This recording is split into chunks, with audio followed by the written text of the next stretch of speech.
Well, I'd like to welcome everybody to the rebroadcast of Building a Comprehensive Nutritional Practice. Today we're just going to view the somewhat edited version, a little shortened and a little polished up, part two of the series. I'm going to go ahead and get that started, and for those of you that join us during the hour, that's fine. You can go ahead and I'll be available as well as Joseph after the presentation to answer any questions you might have. Here we go. I'd like to welcome everybody. Thank you for joining us for our second in the session of Building a Comprehensive Nutritional Practice. My name is Dr. Doblbauer, and I'm a chiropractor in Livingston, Montana. This is session 2, and today we're going to get started looking a little bit into the symptom survey. And so the symptom survey is our window, or it's our insight into our patient. It gives us an opportunity to look at our patient. In fact, it kind of gave me pause because I saw this quote that said, whenever you're examining someone's belongings, you're bound to learn many interesting things about that person of which you were previously not aware. And I really feel that's what the symptom survey is doing, is it's giving us an opportunity to look at our patient's symptoms or belongings and make an assessment of where they are, where they're at. Now, there's some confusion, or there's some conversation with regards to, do we call this the symptom survey or do we call it the system survey? We'll get to that in a minute. But what we want to remember is that when we're utilizing the symptom survey, it's a tool, and we need to not get caught up in the chasing of symptoms. So the symptom is often just a sign that something more deep or underlying or foundational is occurring, and that's what this survey, or this symptom system survey, can allow for, or let us do. One of the things that newer nutritional docs run into is patients asking the question, "Hey doc, what do I take for this, or what do I take for that?" And you might call that a cookbook approach.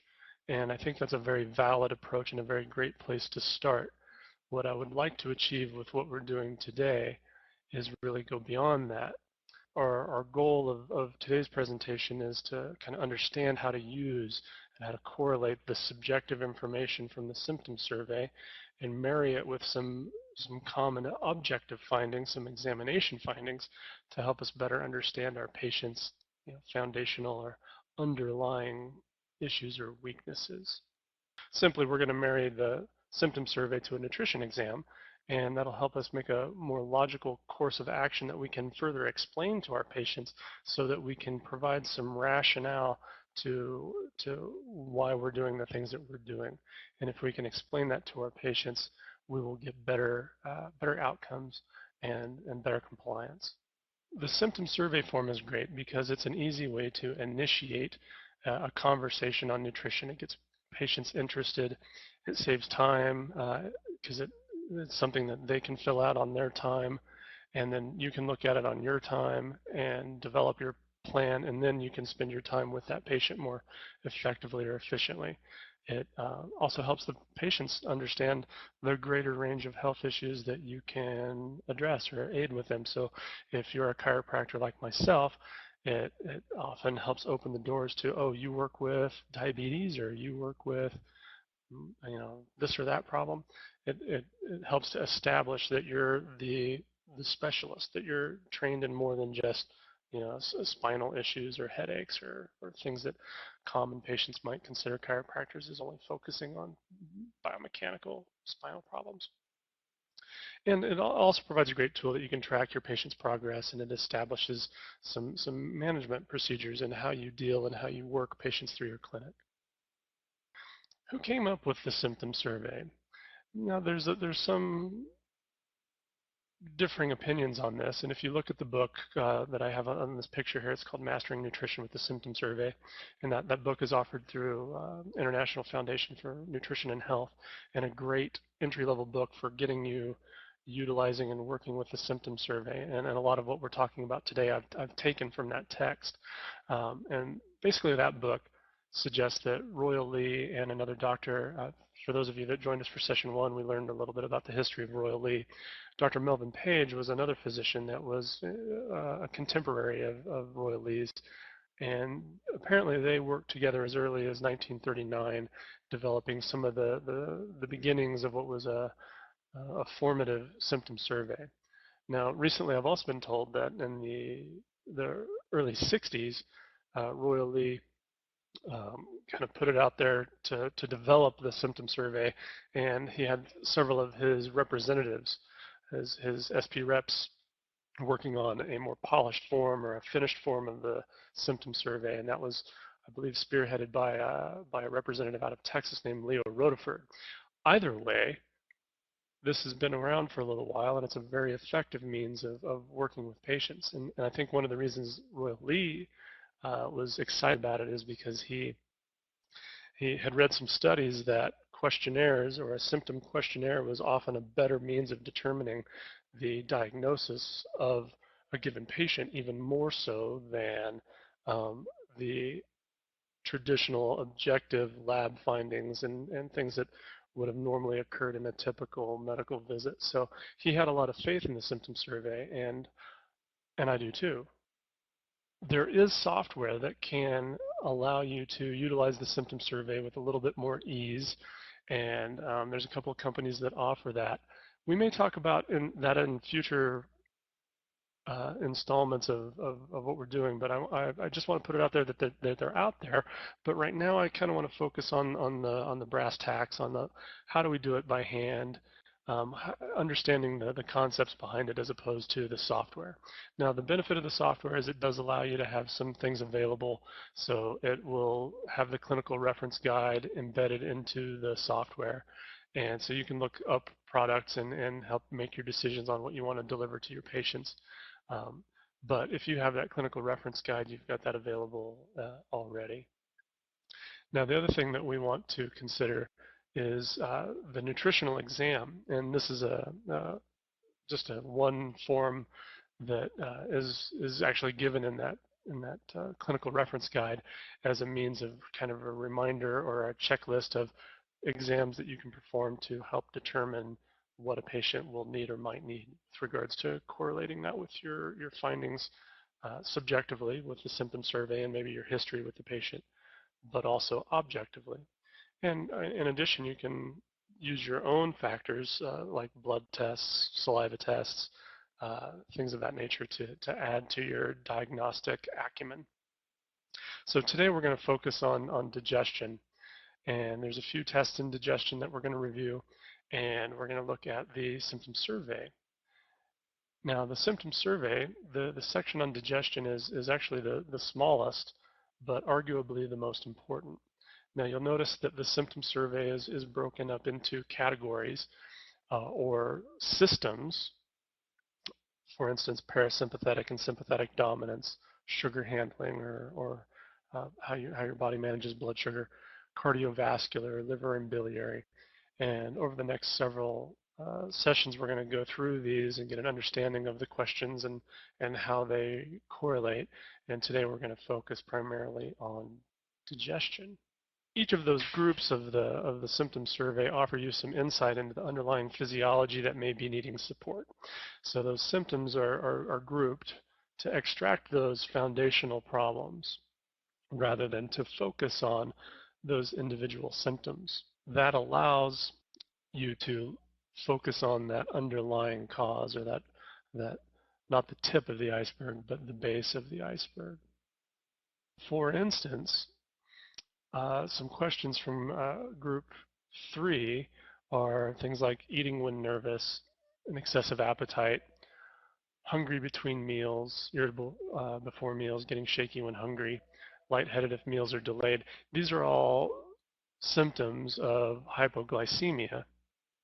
And of course, group 3 is the blood sugar regulation group. And the thing is we need to remember that sugar handling can often be related to the other groups like digestion and liver biliary. So for instance, you're shaky when hungry, suggests that obviously your blood sugar is low, and perhaps at your last meal you weren't assimilating and absorbing fat as effectively as you should, and that could be a liver biliary problem. So you want to kind of cross-check your blood sugar handling issues on your symptom survey with how their liver biliary symptoms are doing.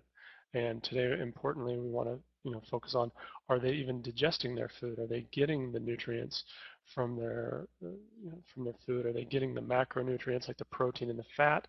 And are they getting the micronutrients, the B vitamins that are allowing them to utilize the ATP that's in the sugar that they're eating?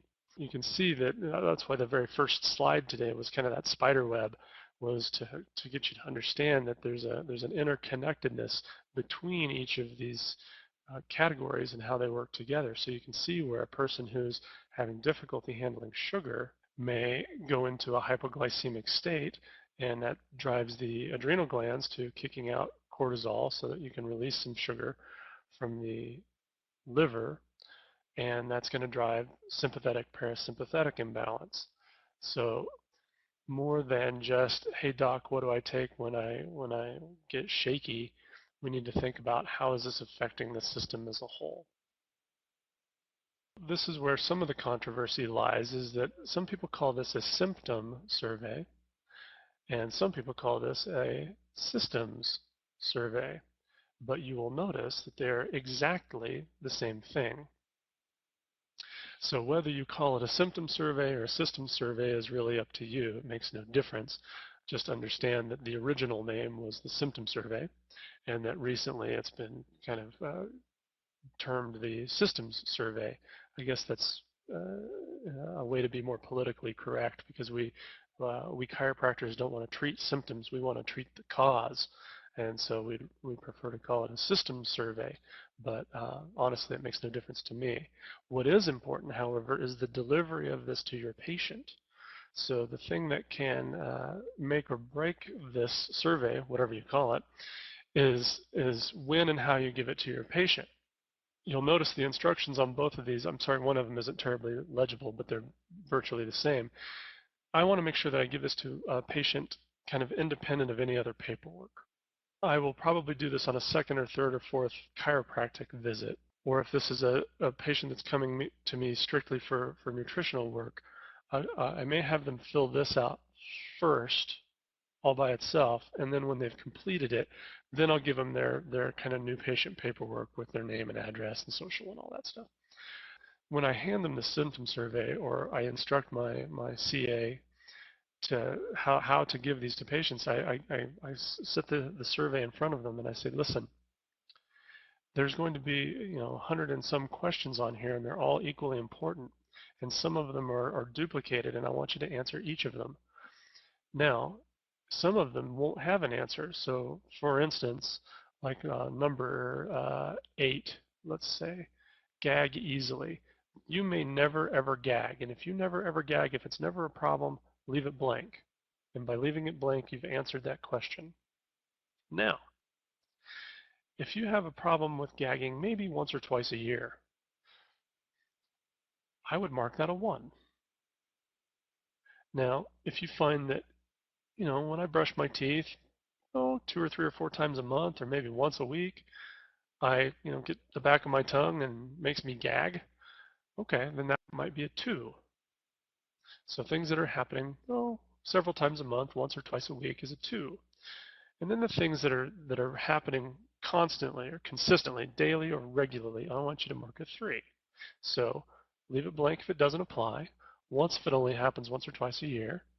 Mark it a 2 if it only happens once or twice a month.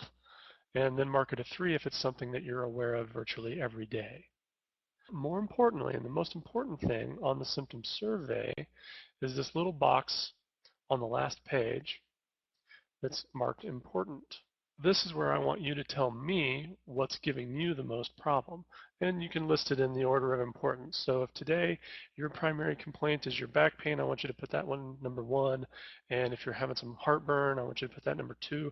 So whatever symptoms that you deem most problematic or most important, I want you to put in that space. That's important because ultimately, while it's, as a practitioner, I want to improve their digestion, and I want to enhance their detoxification pathways, and I want to improve their circulatory function and all this.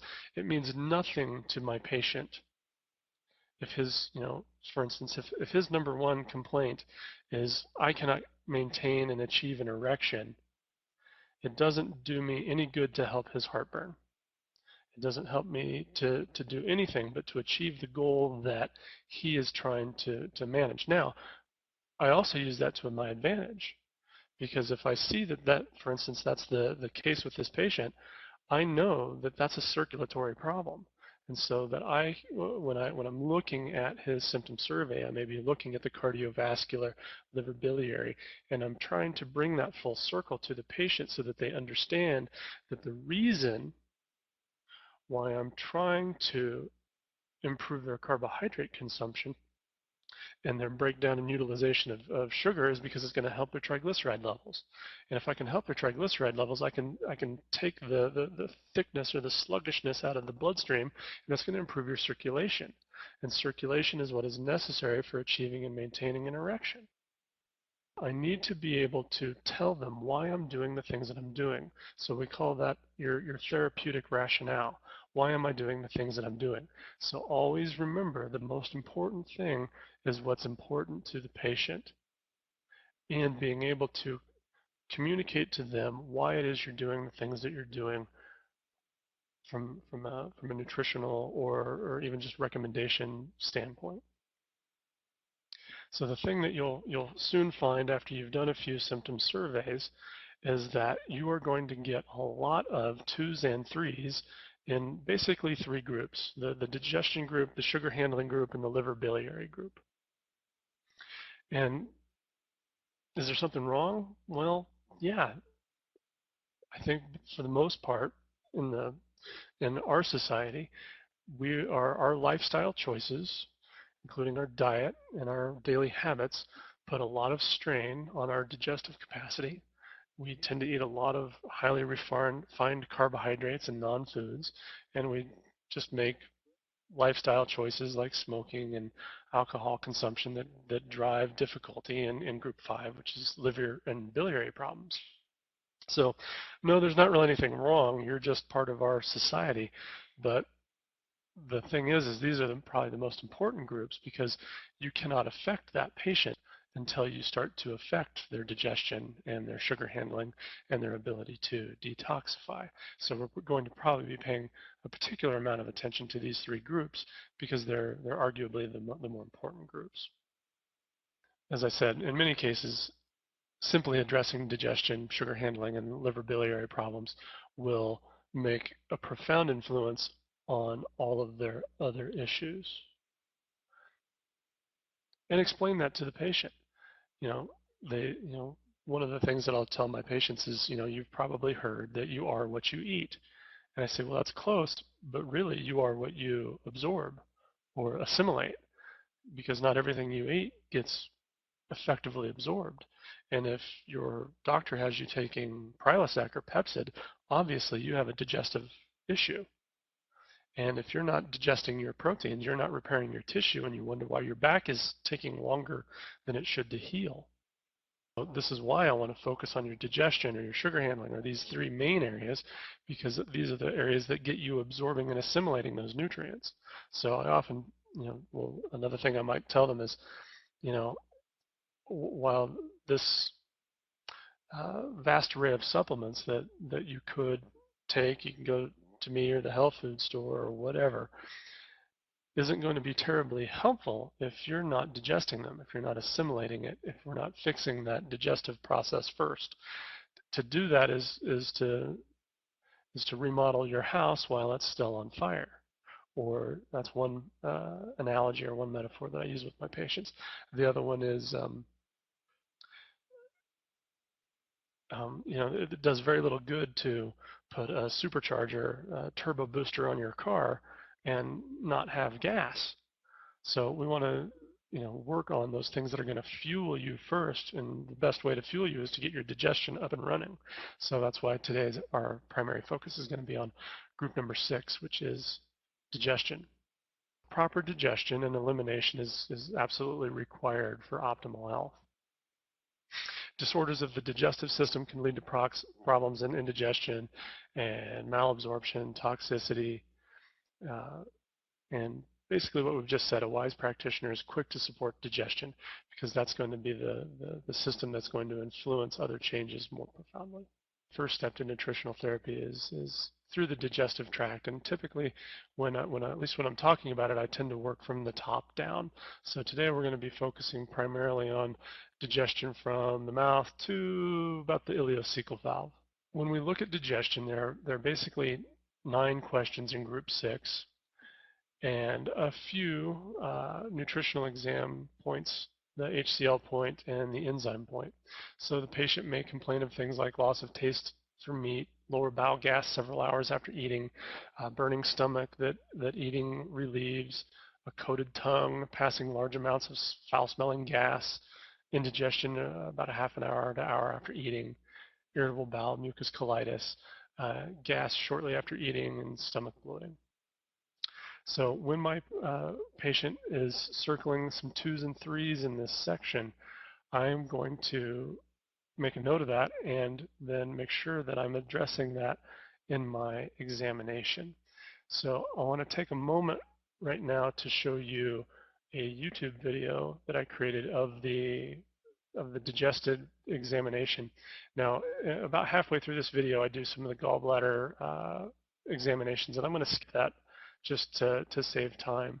So you'll see a little break in the video. That's me fast forwarding to the parts that are relevant to today's discussion. I'd like to review the nutritional examination for the upper digestive tract. We're going to start off with the hydrochloric acid point. So we're going to find the tip of the xiphoid, and we're going to come down 1 inch and against the costal arch not inside, but against the rib cage. I'm palpating with about 3 to 5 pounds of pressure, and I'm looking for sensitivity. So I'll ask the patient, is that tender or sensitive? The second digestive point that we look at is the pancreatic enzyme point, again finding the xiphoid process down 1 inch and against the costal arch on the patient's right-hand side. So that indicates the need for pancreatic enzymes, things like multizyme or Enzacor. The other thing that I find is if you were to draw a line from the xiphoid to the umbilicus and about halfway, this is also another point that I tend to see a lot when there's gastritis and or overt ulcers in the stomach. So while I think of Zypan and hydrochloric acid for this point, and I think of multizyme and Enzacor for this point, and I think of beta food or AF beta food for gallbladder, whether it's chronic or acute. In this neighborhood here, this is where I'm thinking of things like Gastrex or Ochrapepsin. Additionally, when you get some sensitivity that suggests maybe an ulcer or some gastritis and it's backed up by the patient's history, I also check this left thumb web, as that tends to be kind of a stomach reflex point on the left-hand side. So that's a good quick review of upper digestive functions and the products that you would use in that situation. So that was a review of the nutritional exam on the hydrochloric acid point and the enzyme point, and I threw in just a little bit of extra for that little stomach or indigestion point. To continue with the digestive system, obviously it's just responsible for chemically altering the substances that we eat by allowing their utilization into the body. And ultimately we're breaking larger pieces of food down into smaller molecules so that we can pass them unhindered into our bloodstream and to our cells. And as we've already discussed, this is probably the most important group. You should be considering this on all patients before looking at other areas so that you can ensure that you're delivering the nutrients to the tissues and that we're addressing that assimilation, or that you are what you absorb. Now, the thing that you'll notice when you look at, for instance, that book that I mentioned, the Mastering the Symptom Survey, you can read about a symptom for instance, when you get to group 6 and you see this one here that says loss of taste for meat, the common recommendation for that is to increase hydrochloric acid. And hydrochloric acid, in this case, I tend to use Zypan. I want to go and I want to back that up with my nutritional exam. So that's when I will come down and check my hydrochloric acid point that you just saw on that YouTube video and back that up. And when I see, when I see that listed on the exam, then I'm doing that with the patient. I'm telling them, you know, according to your symptom survey, you've lost a little bit of your taste for meat. And this point here suggests that you may not be making enough hydrochloric acid, that you may not be effectively breaking down your proteins as well as you should. So really the goal is to correlate these issues that your patients are presenting. The subjective information that we're getting from our patient is their history and their symptom survey. So if we're getting 2s and 3s in that group 6, what other things is that patient experiencing? What other information may we be missing or might help us?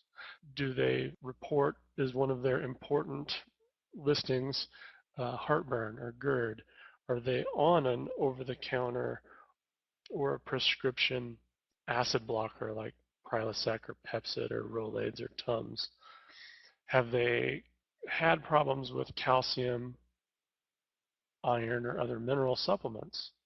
If you're not making adequate stomach acid, you're not going to assimilate calcium, and you may find that it constipates you. So when a patient says, boy, I've taken calcium and it just makes me constipated, or it makes me feel bad, or I'm allergic to calcium, and that's when I usually go, okay, knowing that it's impossible to be allergic to calcium, but I hear it not infrequently. Similarly with iron, or potentially if the patient may also be, in their objective information, they may be showing signs of anemia. So they may be having a little macrocytic or microcytic anemia, showing they're not getting enough iron or enough B12. The other thing that we often see is a person with that chronic cough, that little tickly cough, particularly worse first thing in the morning or at night when they're sleeping, they're waking up and they're coughing. So what that often suggests is that stomach acid is backing up and going up the esophagus. So frequently I generally on the back of the symptom survey, I get my pencil out, and when I'm talking through my findings with the patient, I sort of draw a little picture that looks like this. I draw them a little stomach and a little pancreas and a little liver and a gallbladder, and I tell them that this sphincter right here, called the cardiac sphincter, sometimes doesn't pull tightly like a good purse string should, and those stomach contents are going back up your esophagus, and as a result, they're irritating your throat and your voice box, and that's tickling you and making you cough, which is also a concern with regards to a coated tongue. So you'll notice question number 101 says coated tongue.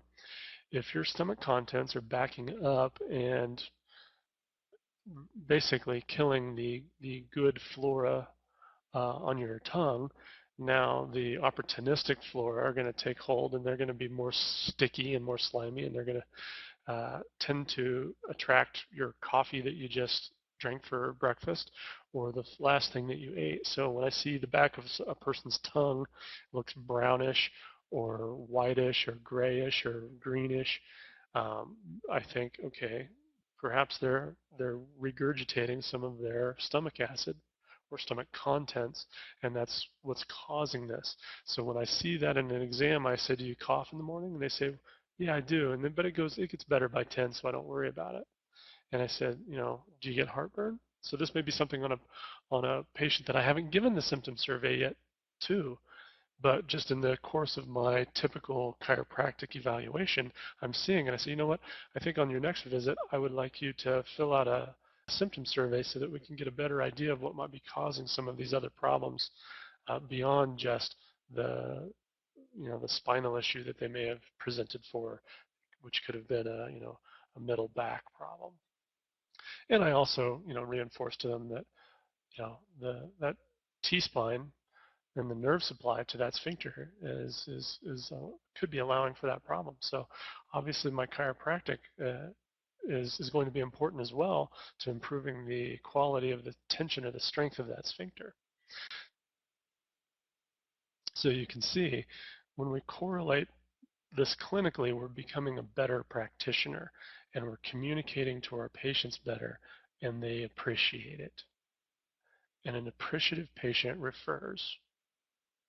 So the other objective information that we look for is obviously palpatory tenderness at the nutrition exam points.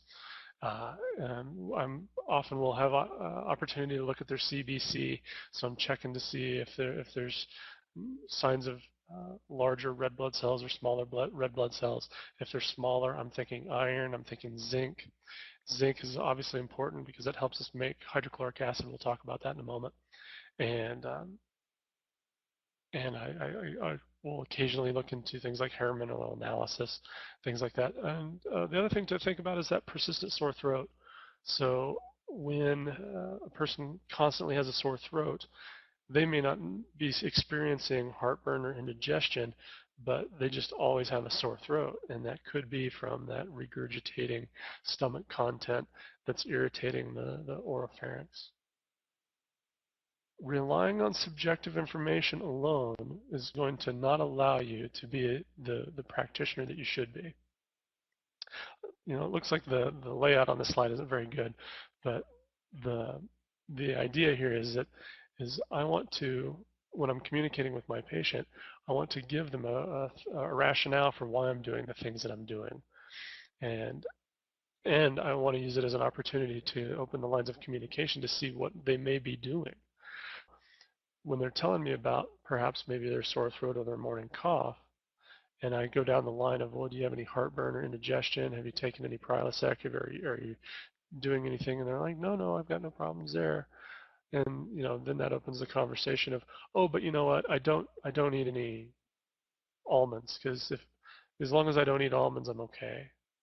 But if I eat almonds, then that makes things really bad. So I just don't eat almonds. So now you're starting to put together a picture that perhaps the protein matrix in almonds is more difficult for them to digest. That causes irritation. I see this frequently with gluten-containing foods. So that's one of the common digestive irritants is the gluten in grain. And I tell that to my patients. I try to make that part of the talking about is, grains are more difficult to digest, and if you're having difficulty with that, that may be an issue with your ability to fully break that down, and that's your stomach's responsibility. So it looks like we may have some work to do on improving your stomach. When you take the time to analyze and correlate this information and communicate to your patient, that's what will make you a wizard. The other thing that I would challenge you not to overlook is just simple recommendations that we sometimes forget to give that can make a whole lot of difference. For instance, making sure that your patients are chewing their food and that they're eating in an appropriate environment that isn't too stimulatory or too sympathetic charging. Some people do a lot better by keeping their liquid consumption during meals lower, and when a person drinks too much during a meal, that can dilute their stomach acid concentration and inhibit their ability to absorb that meal. So one of the recommendations I make to my patient is I want you to, for the next, 5 meals, I want you to drink as little water or as little fluid during that meal as possible and see how that does, see how that changes things. So just drink enough to keep your throat lubricated so that you can swallow, but don't drink any more than that. And then the obvious, avoid overeating. If you need a helmet for your meal, that's probably not a wise decision. This is a great opportunity to kind of explain a little bit of patient management. So as I'm going through this symptom survey or as I'm going through their history, I've got this in front of them and I'm writing down my recommendations for what I might give that patient. And the schedule gives an opportunity to put a lot of information, and something about this particular software that we're viewing this on today kind of skews it, but you get the idea that right here, obviously we put our product, and how and our frequency and how much and when to take them. But I usually use this little space over here on the right to explain why I'm doing Zypan. So I might write, this is going to help improve your protein digestion, or this is going to increase your hydrochloric acid so that you can break down the proteins, or this is going to, or Gastrex. Oftentimes I talk about Gastrex as being very similar to aloe vera on a sunburn. So that pain that you're feeling in your stomach, if you have a sunburn, we put aloe on it, it feels better. You have a sunburn in your stomach, we put Gastrex in there, add a little water because it's virtually, I, I, I tell my patients it's instant snot. You just add water, and the stomach should have an adequate mucus layer. I typically say snot with my patients because it's entertaining and it breaks the ice, and then I can joke or tease that Gastrex is my instant snot. So sometimes I'll even write that on there if the patient really connects with that idea. I write on there instant snot, just add water. So that tells them that this is the thing that's protecting their stomach. And when I'm drawing these pictures for them, I tell them, there's a layer, there's a host of specialized cells in your stomach that create a protective layer of mucus or snot in your stomach. And that's what protects you against the production of hydrochloric acid, which is what you need to break down your food. Now the problem is your esophagus does not have those cells, so you do not get snot in your esophagus, which is why it hurts when it comes back up and it burns. So right now, your stomach has an irritation or a sunburn. The medical term just happens to be gastritis. And so we're going to put a little bit of aloe vera, or in this case, Gastrex, into your stomach, add some water to hydrate it, and that's going to afford your stomach the opportunity to create more hydrochloric acid because it can. It's no longer irritated. It doesn't feel afraid of making more hydrochloric acid. I often tell my patients, the body is infinitely intelligent. It doesn't make mistakes. It knows that if you're not making snot in your stomach, it's not going to make hydrochloric acid because it doesn't want to irritate it. These are ways that I approach talking to my patients, saying, listen, we need the snot layer. That's Gastrex. So I write that appropriately when I'm filling out their patient schedule. And in my special instructions over here, I'm going to put my lifestyle recommendations, things like, make sure you're chewing your food, avoid eating too much, give thanks or reflect before a meal. And that's what I might, if I have the time, I'll talk to them about. There's been some studies that show that you get better nutrient assimilation when you pray before you eat. Now, I don't know the religion or the beliefs of my patients, so I don't get too excited about it, but I say you don't necessarily have to pray to God or whatever. You just need to spend a minute to focus on being thankful for that food and reflecting, and just a moment of silence or thanks will help you bring your body into that parasympathetic state, which is going to allow you to create more digestive enzymes and more hydrochloric acid so that we can get to a point where we don't need to give you this anymore, the Zypan, so that you can start doing this on your own. When we're looking at the upper digestive tract, I tend to think of it in three categories. I'm thinking of it in the needs for hydrochloric acid, pepsin, and protein digestion, so hydrochloric acid support. Secondarily, I think of the need for enzyme support, or more of a pancreatic approach.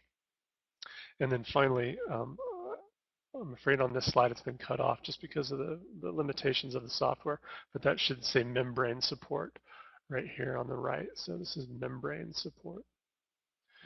Membrane support is the integrity of the epithelia that makes up that digestive tract. If we're losing integrity in that intestinal membrane, in that intestinal barrier, this is where we start talking about leaky gut syndrome and things of that nature. And further down the line, then we start to talk about dysbiosis and problems there. We're going to start with hydrochloric acid support and the things that we focus on. But first, there's two things to consider for the really out of the ordinary, the really difficult, or the patient that comes in and says, you know what, I've been doing hydrochloric acid, I did this and I've done that, and nothing has seemed to help. That's when you may want to consider pituitrophin. Pituitrophin is the pituitary is the gland that rules them all, or in this case, I put the ring that rules them all in kind of reference to the Lord of the Rings, in that the pituitary controls so many other bodily functions when all else fails, sometimes going way upstream to the endocrine system, and the pituitary will help with more difficult digestive problems. And the other thing to consider is the patient creating enough saliva, and are they having problems with the salivary portion of digestion? So occasionally parotid protomorphogen or parotid PMG can be very helpful for those patients. But those are special occasions. I don't tend to use those, and because I'm often supporting my patient's endocrine system with a product like Simplex F or Simplex M, I know that I'm getting a little bit of pituitary support in those products. So I feel confident that I'm covering that base if I'm doing a little endocrine support. There are main reasons why most people become hydrochloric acid deficient, why they're not breaking down their proteins. Probably the most common is going to be stress. Virtually none of us are exempt from stress, and so driving that sympathetic response will shut down our parasympathetics. And I'm not ashamed to talk to my patients fairly frankly, and I talk to them about sympathetic and parasympathetic balance because I think they understand the idea of fight or flight. And I'll tell them, if you see a grizzly bear in the woods, your pulse will go up and your pupils will get big. That's fight or flight.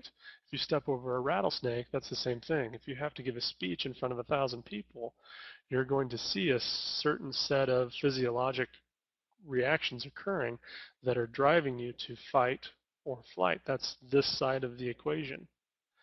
On the opposite side of the equation is the parasympathetic nervous system, and that is what is responsible for your ability to digest food and reproduce. So we think of the, kind of the right side of the spectrum, and I kind of draw it on a piece of paper for them. I say, this over here is sympathetic, and this over here is parasympathetic, and this is our, kind of our spectrum, and that should have been a straight line. And then here in the middle is homeostasis or balance. So we want to be in the middle most of the time. When it's time to eat or time to reproduce, so this is feed and breed, we want to take that system over here. If you're constantly under stress, whether that be work stress or money stress or marital stress, your set point may be over here. So to get you over here is going to be difficult. For you to run away from a grizzly bear with an erection is impossible. It's very difficult to maintain an appetite when you're running for your life. Those are manifestations of the parasympathetic nervous system. So we have to manage stress. So that's another thing to consider when you're working with those patients is, when are you eating? Are you watching the nightly news? Are you watching the stock report? What's driving your behavior when you're eating? Maybe we can fix this simply by making sure that you're eating your meals in a quiet spot with no input, no bad news. Of course, our eating habits are another reason why hydrochloric acid levels are deficient. Lack of thiamine, zinc, and B6 are all necessary for the production of hydrochloric acid. So it's not uncommon for me to consider like chelated zinc or zinc liver chelate, sometimes even ferrofood, depending on the situation, to provide those minerals necessary to help produce hydrochloric acid. I also consider cataplex B. Antacids are another reason why patients are hydrochloric acid deficient, they're dumbing it down. They're because they don't know any better, because they're having difficulties with irritation in their stomach, and they think that it's as a result of too much stomach acid. They're hurting themselves by taking those, and and then as we know, as we age, we produce less hydrochloric acid. So it's not uncommon to see more problems in our over 50 population patients. We just spoke about zinc, and zinc is a pretty common, likely the most common mineral deficiency. And one of the reasons that I believe that is because we just don't have too much zinc-rich foods in our diet. So we're going to get that primarily from animal products, from oysters and shellfish. And there are anti-nutrients or phytates in grains particularly, but also in legumes and potatoes to some degree, that inhibit our ability to assimilate and absorb zinc. When back to this guy right here, when I'm talking to him and I say, I'm giving you this chelated zinc product, because I need to get you zinc so you can make your own hydrochloric acid, so that we can eventually get you not taking this, but I need you taking this now so that you can get your food digested now. And as we go by, as you start making your own and you start doing better, we'll start seeing less need for the aloe vera and the extraneous hydrochloric acid because you're making your own, particularly if you're changing your lifestyle. It's important that our digestive process, the chyme, the mixture of food and saliva in our stomach, hits a pH of somewhere between 1 and 3. In order to do that, we need adequate hydrochloric acid. When that is absent, we may need to augment or add to that temporarily or sometimes indefinitely to get you to a situation where you're digesting your food more appropriately. When you do, that's when we start seeing improvements in the loss of taste for meat, burning stomach, eating relieves, passing large amounts of foul-smelling gas, coated tongue, stomach bloating, those symptoms on your survey. And also important to remember that without proper hydrochloric acid production and intrinsic factor, we don't absorb and assimilate B12. And that's when we'll start seeing that macrocytic or larger red blood cell anemia. The primary product that I utilize is Zypan. There is another hydrochloric acid product called betaine hydrochloride, and most people call it betaine, and recently I've read that its appropriate or proper pronunciation is betaine, and that was primarily because it was derived from beet, and it's a chemical bond, whatever. Anyway, Zypan is my source of hydrochloric acid, and the other product is betaine hydrochloride.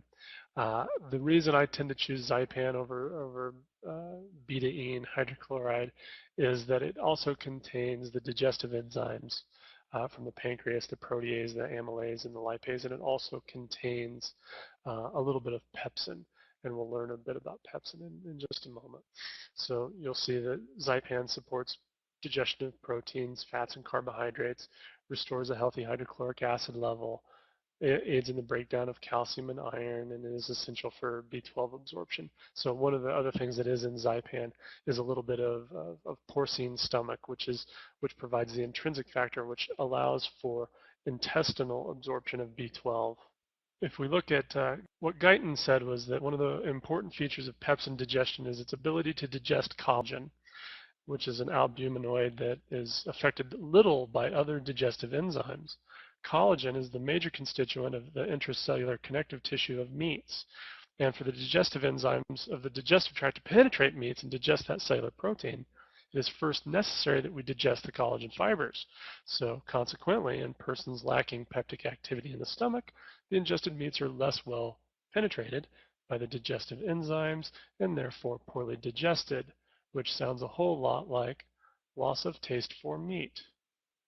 This is why we give Zypan, because it has hydrochloric acid and it has a little bit of pepsin to help us break down the collagen in our meat so that we can more effectively or efficiently assimilate the protein.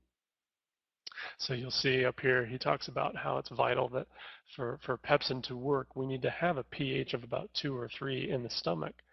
And without that, we will inactivate pepsin. And if pepsin is inactivated, we do not assimilate, or we don't break down collagen, and that's where the troubles begin.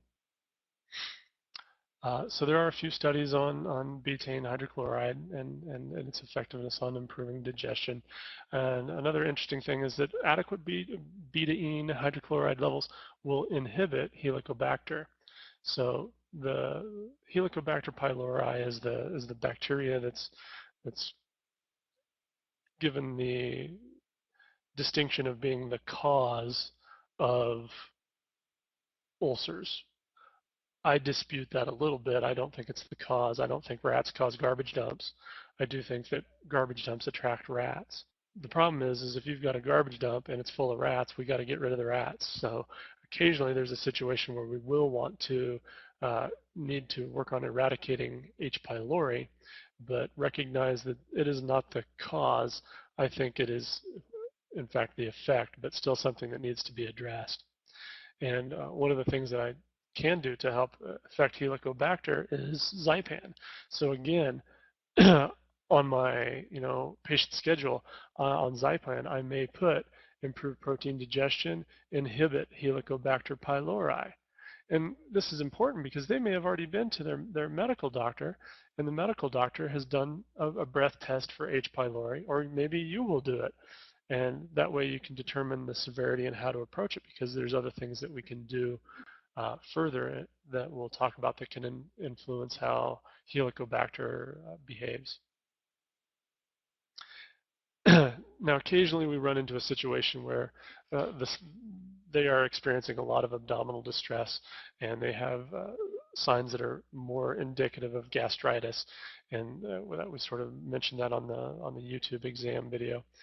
This is when I do things like Gastrex or Ochrapepsin, and again, I sort of already described how this is my mucus layer, or my instant snot, that will protect the stomach against its own hydrochloric acid production, as well as the acid that comes from making, a mishmash of your wine and your steak and your asparagus and all the food that you just ate.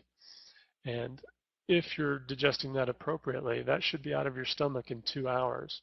If it is not, then that is a problem, and that's what's washing up and irritating you when you're laying down in bed at night. So another, lifestyle thing that I might put on their form here is you must eat at least 3 hours before you lay down for bed. So that way that'll inhibit the stomach contents from coming back up. And if they still are, then we know that food is sitting in their stomach too long. So Gastrex is not, in fact, instant snot, but it is bentonite clay and a little bit of anise and some porcine stomach to also help with the B12 absorption. The thing that makes it very snot-like is the alginaic acid, and this is basically a very slimy and slippery product that absorbs and adsorbs water really effectively. That's why Gastrex says take this with a glass of water 15 minutes before your meal. So it is, in fact, alginaic acid that does that. And, my patients aren't stupid. I say, you've probably heard of people that drink aloe vera juice, or people that do slippery elm or marshmallow root. All of these constituents are basically mucus-like products. So that's exactly what we're doing, is we're giving you something very much like marshmallow or something very much like aloe vera in the attempt to protect the irritation from the sunburn, which is currently occurring in your stomach. Occasionally there are overt ulcers in the stomach. Those patients are going to usually present with substantially more pain and probably a fairly stressful situation that's going on in their life as well, so that needs to be addressed, and you may want to consider also some adrenal support. But when ulcers are present, Gastrex is often the first thing I use, and then I look into some other things like chlorophyll complex pearls. because that's important for detoxifying, and it's very soothing. Secondarily is Cataplex AC, which is probably my primary product for helping membrane integrity, which is that third part of looking at upper digestion that we'll get a chance to talk about briefly in a moment. When I have a more severe heartburn or ulcer patient, this is when I look to the MediHerb line and particularly a product called HiPep. So HiPep is a deglycerinized licorice metasweetened chamomile product, and it will help reduce stomach acid secretions so that we can get a situation where we can promote healing in the intestinal and stomach lining. I think it also helps with creating a bit better mucus barrier, and my belief is the licorice is also affecting H. pylori as well. When I'm absolutely certain H. pylori is present, I will oftentimes add a little bit of golden seal. You'll notice on my little pretend patient management, I put golden seal on there, and my reasoning was to kill the H. pylori. Or for the patient, I might say to get rid of the rats. The next thing we consider is kind of the digestive enzyme component, which is the most common product that we utilize is Multizyme. And Multizyme is basically a combination of bromelain from pineapple and papain from papaya. And this is providing the nutrients that are going to help break down the further components of your proteins, your polypeptides, and your carbohydrates and your fatty acids. So for the patient that I know, we've got to get them digesting their food, because without it, they're just not going to heal. But they do have an ulcer, or they have some fairly severe gastritis that the addition of Zypan is irritating. I will do something like Multizyme. And I'll also utilize my nutritional exam to help make that decision for me. So if I'm on their costal arch and I'm on their hydrochloric acid point, and that one's not that big of a deal, but I hit their enzyme point and it's more activated, then I will probably defer more towards a product like Multizyme. And there's a few slides here on the effectiveness of bromelain and papain, how it improves digestive capacity, particularly with things like gluten. And the last thing I wanted to mention was Enzicor. This is a relatively new product, and I'm using it more and more because I sort of think of it as Multizyme Plus. Basically, it's containing the bromelain and the papain and some of the other things that are going to help with breaking down the proteins and carbohydrates. But the thing that makes Enzicor special, in my opinion, is the L-glutamine. So L-glutamine has a lot of really good recent research on its effectiveness at repairing that intestinal membrane. So particularly the gap junctions in the small intestine. There's a recent study I just put on here that talks about its ability to basically repair tissue that's been disrupted. So it prevents the disruption of the tight junctions in the small intestine. So this helps repair a person with leaky gut, in addition to adding the enzymes that allow for better digestion. We're about 2 minutes past the hour, and I'd like to leave you with a kind of an action step. So for those of you new practitioners that haven't had the opportunity to experience this, a symptom survey and how it's done, why don't you go ahead and fill out a symptom survey form and fax that to Joseph, or Joseph will get you in contact with one of the SP West mentors who can go over that symptom survey form with you to help you get started on assimilating this information. The difficulty of what's in front of us is you may have heard the saying, how do you eat a whale? Well, you eat a whale one bite at a time. So the understanding of the symptom survey and all of the different systems and their interconnections is a bit of a whale. And to keep in what we're trying to talk about today in digestion is I didn't want to overeat. I wanted to try and get as much information as I could. So we didn't quite make it all the way through digestion today. We made it about to the to the ileocecal valve. So next time we'll talk a little bit more about lower digestive function, and as time allows, we're going to start working into liver biliary and blood sugar balance. With regards to upcoming educational opportunities, there's the SP West calendar of events, and if you click on those, you can, and in the notes, it'll lead you to those web pages that'll get you what's going on with the upcoming seminars. I'd like to thank everybody for joining us. If you have any questions or issues, you can type them in the chat window. And if you have any suggestions or other issues, you can either call me at my office number, which is 222-9373, or you can speak with Joseph Antel at his phone number, which is 203-257-0306. And you see his email address right here, and this is my email address right there. So thanks everybody for joining us. Thanks a lot.